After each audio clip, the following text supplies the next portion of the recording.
you mentioned Tottenham obviously in the top four race. Now, I mean, I think it's probably well known when it comes to England, you don't tend to celebrate Harry Kane goals. Yeah. Yeah. Would you like? Celebrate any Tottenham goals. Any Tottenham goals.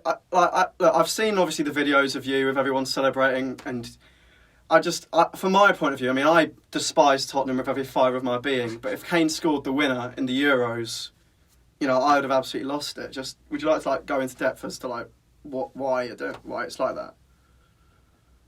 Do you know what? Listen, I've always been the same. I blame my dad for it. You know, my dad was the same as me. And that's just the way it is. You know, I'm a massively passionate England fan when it comes to rugby, cricket. You know, I'll stay up and watch. So, you know, if England, you know, like the Ashes, for instance, I'd stay up late and watch it till I knew we couldn't win or whatever. But when it comes to football, because there's that tribalism, I think that's what it's to do with, you know, where you know, like I hate Harry Kane and Tottenham for 9 months of the year. I then can't just go like supporting them and whatever. But you know what? It's a funny thing. It is a funny thing. I can't stand Dele Alli, you know what I mean, for obvious reasons.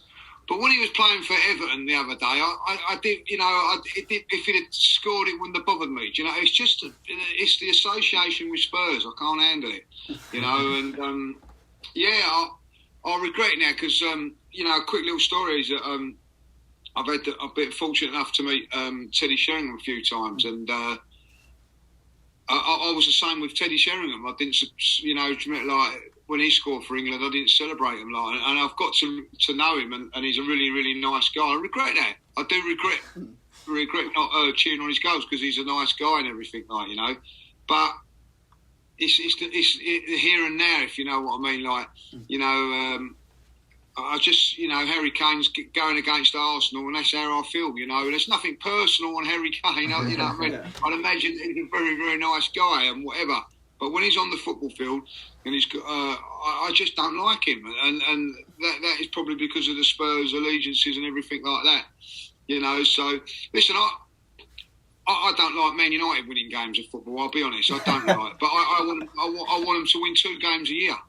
You know, that's against Spurs. You know what I mean? Like, I don't want Chelsea to win games of football, but I want them to win 2 games a year.